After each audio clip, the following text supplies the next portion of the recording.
कढ़ाई पनीर बनाने के लिए सबसे पहले हम कढ़ाई मसाला तैयार कर लेंगे और उसके लिए मैं यहाँ पर 4 से 5 सूखी लाल मिर्च ले रही हूँ। उसी के साथ 2 बड़े चम्मच जितना साबुत धनिया, साथ ही में 1 बड़ी चम्मच जितना जीरा और उसी के साथ 1 छोटी चम्मच जितनी काली मिर्च, उसी के साथ 8 से 10 लौंग और 1 छोटी चम्मच जितनी सौंफ। इन सारी चीज़ों को हम ड्राई रोस्ट करेंगे। हमें इसके अंदर ऑयल यूज़ करने की ज़रूरत नहीं है, हल्का हल्का सा बस पैन के अंदर भूनना ही है। तो यहाँ पर सारा मसाला हमने भून लिया है, अच्छे से इसे रोस्ट कर लिया है। तो इसे एक बार निकाल लेते हैं प्लेट में और इन मसालों को एक बार ठंडा हो जाने देते हैं। उसके बाद मिक्सी से निकाल कर पीस लेंगे। और साथ ही में मैं यहाँ पर 1 टेबलस्पून जितनी कसूरी मेथी और ले रही हूँ, जिसे हल्का हल्का सा इसी पैन में रोस्ट कर रही हूँ।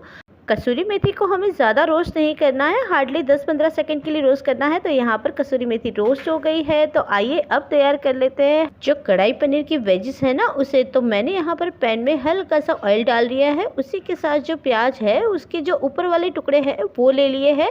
ऊपर वाले टुकड़े मैंने बड़ी साइज के कट करके निकाल लिए हैं और जो अंदर की तरफ प्याज का जो हिस्सा था उससे मैंने बारीक कट कर लिया है। उससे हम ग्रेवी बनाने के लिए इस्तेमाल करेंगे। तो यहाँ पर मैंने 1/4 कप जितनी प्याज और उसी के साथ 1/4 कप जितनी शिमला मिर्च ले लिए। तो इसे मैंने हल्का हल्का सा रोस्ट कर लिया है। तो अब बारी आ जाती थी यहाँ पर टमाटो को डालने की। तो टमाटर के भी मैंने ऊपर से थोड़े थोड़े से इस तरह से टुकड़े कट करके निकाल लिए हैं और उसे भी हमें हार्डली 2 से 3 मिनट के लिए इस तरह से रोस्ट करना है। ज़्यादा हमें ऑयल वगैरह डालने की ज़रूरत नहीं पड़ती है। तो बस इसी टाइम पर मेरे यहाँ पर टमाटो, प्याज और उसी के साथ शिमला मिर्च सारी चीज़ें रोस्ट हो गई। इसके अंदर पैन में थोड़ा सा ऑयल बच गया था। तो यहाँ पर मैं आधी चम्मच जितना घी और डाल रही हूँ, क्योंकि अब बारी आती थी यहाँ पर पनीर को फ्राई करने की। तो पनीर को हल्का हल्का सा ऑयल में ही रोस्ट करूँगी मैं।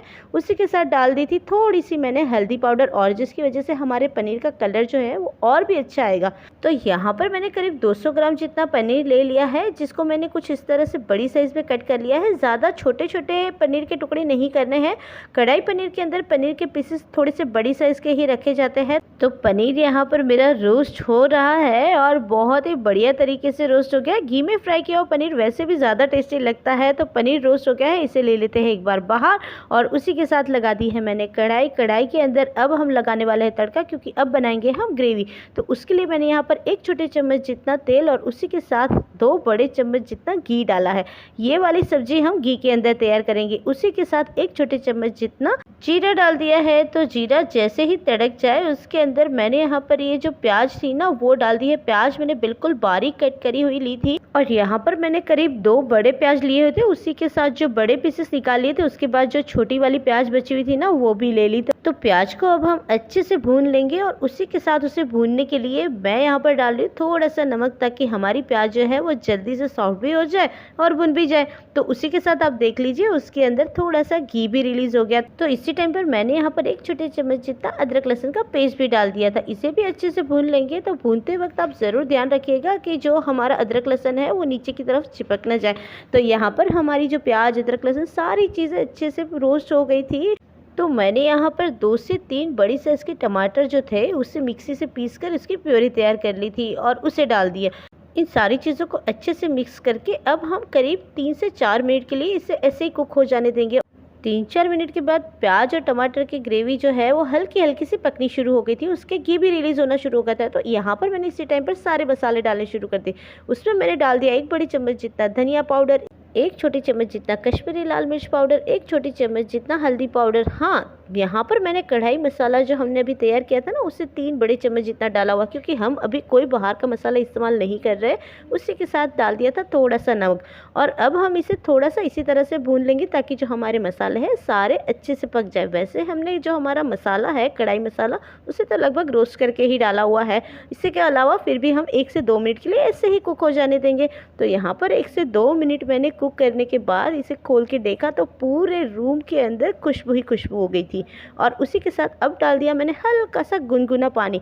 जब हम सब्जियां इस तरह की बनाते हैं, अगर घी इस्तेमाल करते हैं ना उसमें थोड़ा सा गुनगुना पानी इस्तेमाल करें तो सब्जियों के अंदर जो घी रिलीज होने वाली जो प्रोसेस है ना वो बड़ी आसानी से हो जाती है, बिल्कुल हलवाई स्टाइल बनती है। तो ग्रेवी हमारी लगभग तैयार है, पर इसे करीब 3 से 4 मिनट के लिए ऐसे ही कुक हो जाने देंगे। और कुक होने के बाद ये देख लीजिए इसके ऊपर किस तरह से घी रिलीज हुआ है। तो लग रही है ना अभी हमारी ग्रेवी मार्केट वाली, होटल वाली, रेस्टोरेंट वाली, ढाबे वाली।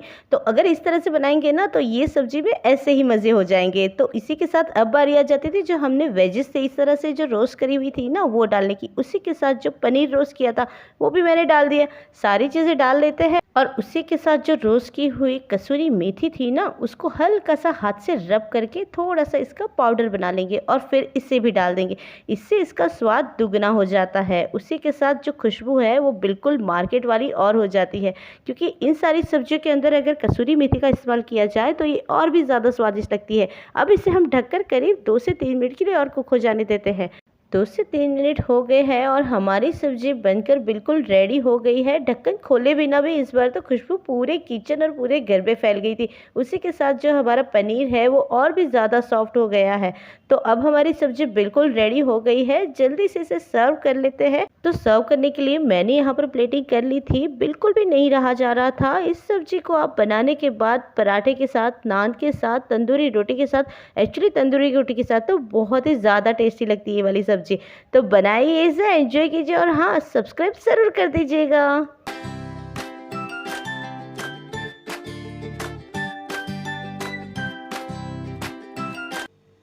Please like, share and subscribe my channel.